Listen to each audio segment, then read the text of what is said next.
Good evening friends, स्वागत है आपका रामानुज मैथ्स क्लासेस के चैनल पर। दोस्तों, जैसा आपको पता है, हमने conic section 2D ellipse, parabola और हाइपरबोला के जितने भी क्वेश्चन आपके आरपीएससी के प्रीवियस एग्जाम्स में आए हुए थे, फर्स्ट ग्रेड, सेकेंड ग्रेड, यहाँ तक कि आरएस प्री और एसीएफ। तो दोस्तों, आज हम एसीएफ 2011 का जो पेपर था ऑप्शनल आरपीएससी की, उसमें जो भी क्वेश्चन रिलेटेड थे कॉनिक सेक्शन से, उस पर आज हम डिस्कस करेंगे।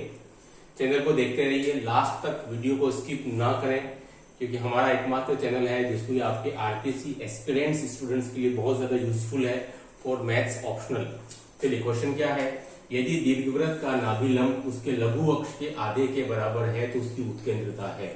If the latus rectum of ellipse is half of its minor axis, then find its eccentricity. मतलब मुझे दोस्तों इस क्वेश्चन के अंदर एसेंट्रिसिटी की वैल्यू फाइंड आउट करनी है। देखिए, मुझे क्या दिया गया है, मैंने एक फिगर ड्रॉ आउट किया है इलिप्स का। अब जैसे कि आप जानते हैं, इलिप्स का स्टैंडर्ड इक्वेशन क्या होता है, ये आपके लिए इलिप्स का स्टैंडर्ड इक्वेशन है, ठीक है। जहां एक्स एक्स डैश क्या है, इसका मेजर एक्सिस कहलाता है, इसकी लेंथ कितनी है 2a। वाई वाई डैश क्या है, इसका माइनर एक्सिस, इसकी टोटल लेंथ कितनी है 2b। और एस और एस डैश क्या है दोस्तों, इसकी फोकाई है, दो नाभियां हैं जिनके कोऑर्डिनेट्स a,0 एंड -a,0 है। और L dash that is the latus rectum, नाभिलंब है, और इसकी लेंथ है 2b²/a, ठीक है। तो उसने हमें क्या कहा है अकॉर्डिंग टू क्वेश्चन, अगर हम थोड़ा देखें तो क्या क्या चीजें मुझे दी हुई हैं इस क्वेश्चन के अकॉर्डिंग, उसके अकॉर्डिंग हम एक इक्वेशन बना लेते हैं, ठीक है।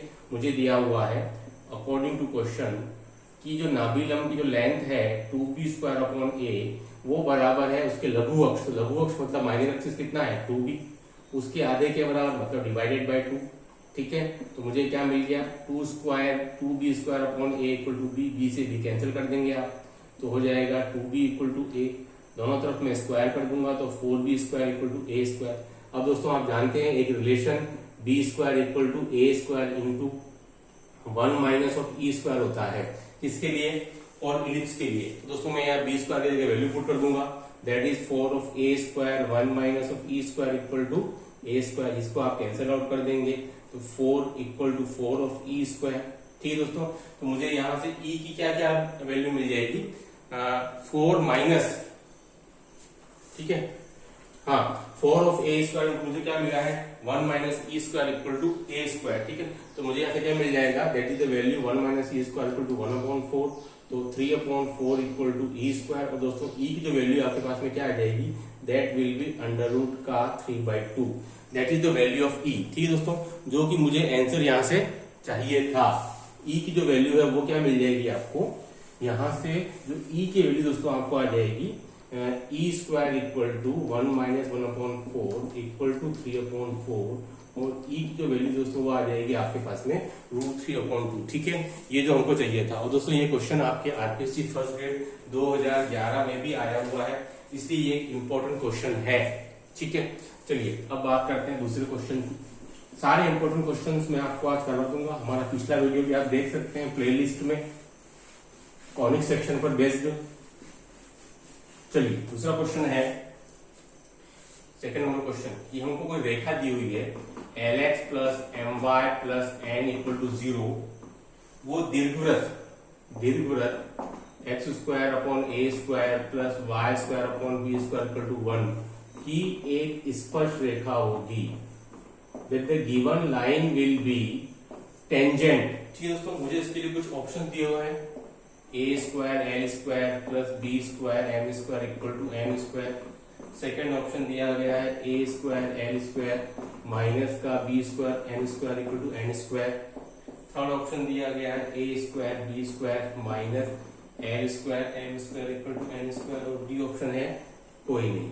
चलिए, ये क्वेश्चन है, ये क्वेश्चन दोस्तों फिर आपके फर्स्ट ग्रेड 2012 का है, आरपीएससी एसीएफ 2011 में भी पूछा गया था, साथ ही साथ आपके फर्स्ट ग्रेड 2012 में भी पूछा गया था। चलिए, अब हम क्वेश्चन की बात करते हैं कि हमें कोई स्ट्रेट लाइन दी हुई है Lx + My + n = 0, और वो एक दिए गए इलिप्स की एक स्पर्श रेखा है,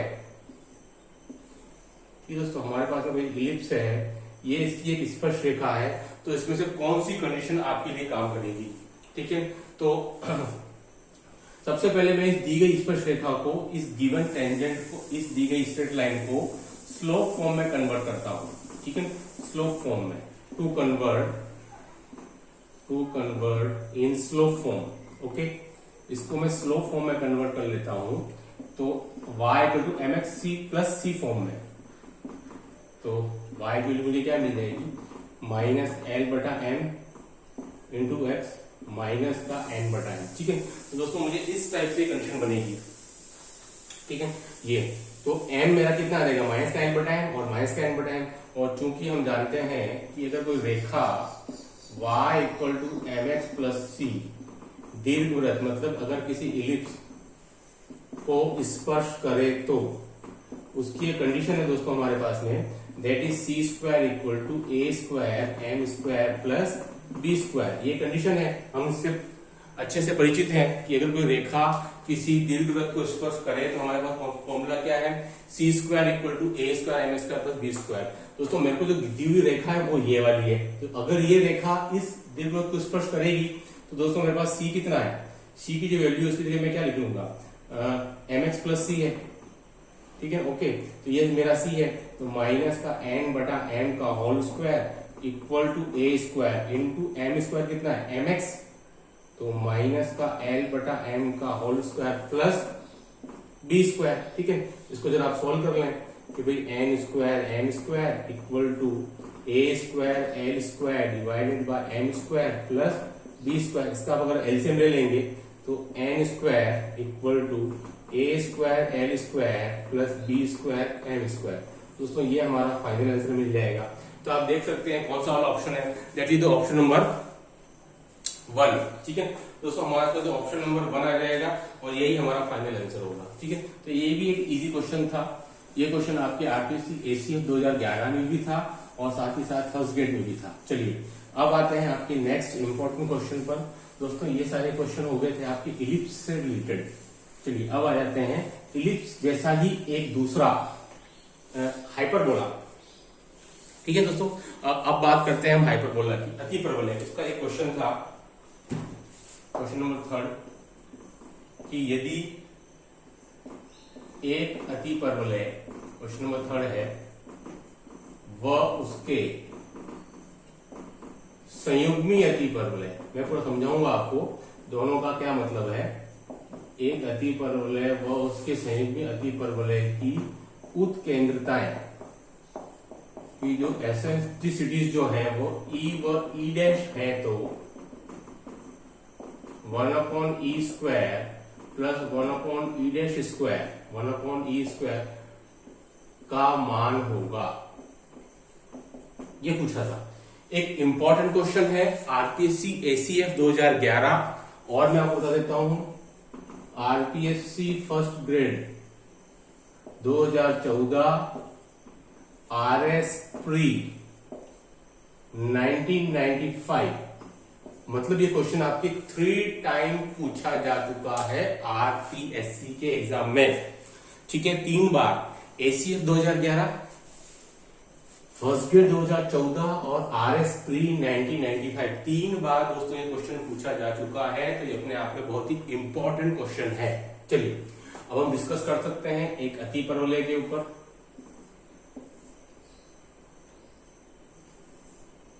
दोस्तों ये मेरा एक अतिपरवलय है और एक संयुग्मी अतिपरवलय क्या होता है। देखिए दोस्तों, दोनों में मेन डिफरेंस क्या होता है आपके अतिपरवलय और अगर मैं बात करूं आपके संयुग्मी अतिपरवलय को लेकर के। ठीक है, देखिए दोस्तों, ये मेरा एक अतिपरवलय होता है।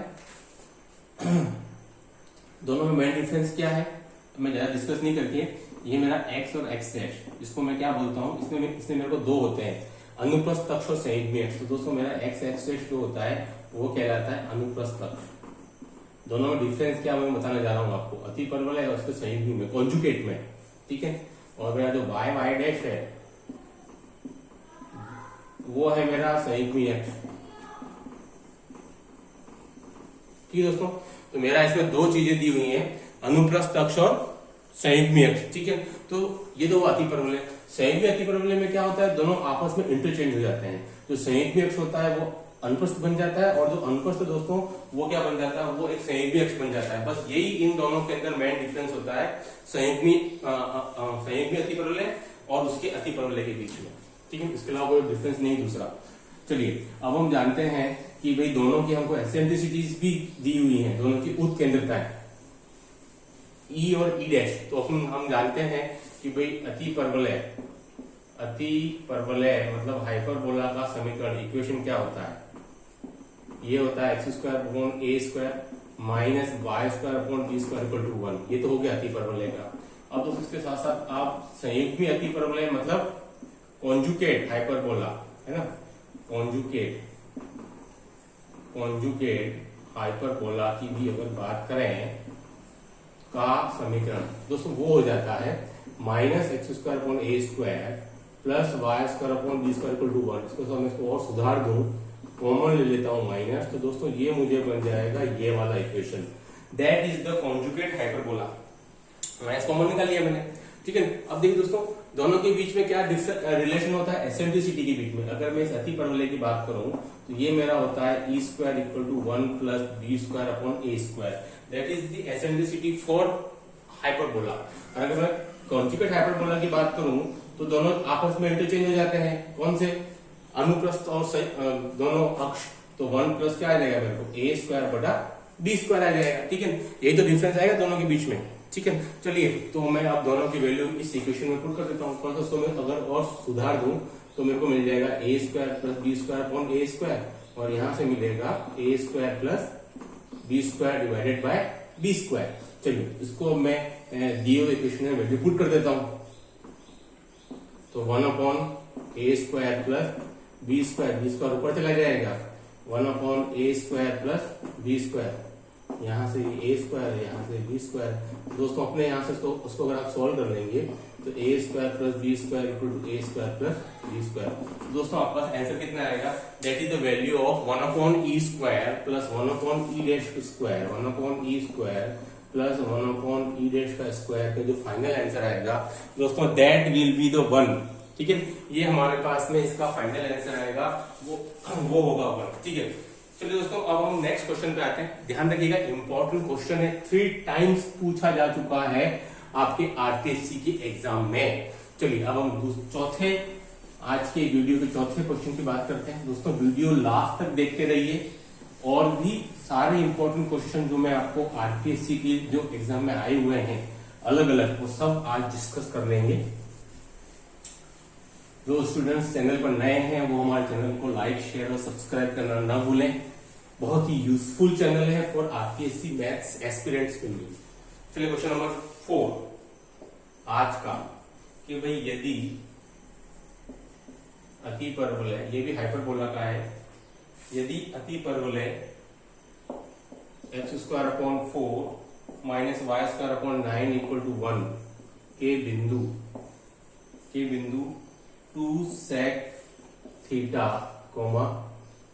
3 tan थीटा, ठीक है, पर टेंजेंट पर स्पर्श रेखा 3x minus y plus 4 equal to 0 के समांतर है, तो थीटा की वैल्यू आपको बतानी है, ठीक है। दोस्तों देखो क्वेश्चन क्या है, इसको आप एक बार वापस रीड करिए। यदि मुझे एक हाइपरबोला गिवन है, that is the x² upon 4 minus y² upon 9 equal to 1 के मुझे एक पॉइंट दिया गया है, that is the 2 sec theta, 3 tan theta है, पर एक स्पर्श रेखा 3x माइनस y प्लस 4, इस पर खींची गई इस पॉइंट से कोई टेंजेंट है, वो इस लाइन के क्या है, पैरेलल है, ठीक है। तो मैं अगर हम जानते हैं कि भाई दो रेखाएं अगर पैरेलल होती हैं तो क्या रिलेशन होता है दोनों के बीच में, दोनों की जो प्रवणता होती है tangent m1 equal to m2। तो मैं अगर इस लाइन की एक टेंजेंट की एक स्लोप निकाल दूं और इस हाइपरबोला के ऊपर इस पॉइंट से एक टेंजेंट निकाल दूं, उसका स्लोप निकाल दूं, दोनों स्लोप को मैं क्या कर दूं, इक्वल कर दूं, दोस्तों वहां से मेरा आंसर निकल जाएगा। चलिए तो पहले तो मैं आपको एक चीज बता देता हूं सॉल्यूशन में, कि भाई अगर मेरा x² अपॉन a² ये मेरे को दिया गया है, क्या है, अतिपरवलय के बिंदु x1 y1 पर टेंजेंट का इक्वेशन क्या होता है, स्पर्श रेखा that is T equal to 0, मतलब कि ये हो जाएगा एक्स x1 बटा ए स्क्वायर माइनस वाई y1 बटा बी स्क्वायर, ठीक है, और इक्वल टू 1, ठीक है दोस्तों। ये मेरा बन जाएगा इक्वेशन ऑफ टेंजेंट, ठीक है। इसको हम क्या बोल सकते हैं, पर स्पर्शरेखा का समीकरण मेरा बन जाता है इक्वेशन ऑफ टेंजेंट। दोस्तों यहाँ मेरे को x1 y1 कितना दिया हुआ है, दैट इज 2 sec थीटा और 3 tan थीटा दिया हुआ है, ये तो डिफरेंस है। तो जहां जहां मेरे को दोस्तों x1 और y1 दिया गया है तो वहां मैं क्या पुट कर देता हूँ, ये वाली वैल्यू। पॉइंट मेरे को क्या है, x upon a square into x1 कितना है, that is 2 sec theta minus y upon b square y1 कितना है 3 tan थीटा इक्वल टू 1। ये मेरी क्या आ जाएगी, इक्वेशन ऑफ टेंजेंट, स्पर्शरेखा का समीकरण। ये कैंसिल 2 sec थीटा, ठीक है, बराबर x1 upon of A square, तो दैट विल बी, ठीक है दोस्तों। ये मेरे पास में यहाँ से ये इसकी वैल्यू निकल आएगी। अब आप यहां से क्या निकालेंगे, इसका आप निकालेंगे स्लोप टेंजेंट, ठीक है दोस्तों। तो उसका मेरे को जो स्लोप की जो वैल्यू आती है, यहां से जो स्लोप आता है ना, बिंदु थीटा के लिए स्लोप दैट इज b बटा a कोसेक थीटा, ठीक दोस्तों। मेरे को यहां से जो स्लोप की जो वैल्यू आती है वो आती है b बटा a कोसेक थीटा, ठीक है। तो इसकी हेल्प से आप ये वैल्यू निकाल सकते हो, ठीक है। तो स्लोप तो b बटा a कोसेक थीटा मेरा है, और मेरा इसका स्लोप कितना है 3x plus 4 equal to y, मतलब मेरा जो m1 है दोस्तों वो कितना है 3, और मेरा जो m2 है वो कितना है b बटा a कोसेक थीटा, ठीक है। तो आप दोनों वैल्यू निकाल लीजिए, 3 इक्वल टू b बटा a, तो b कितना है मेरा 3, a कितना है 2, दैट इज क्या है कोसेक थीटा, ठीक है दोस्तों।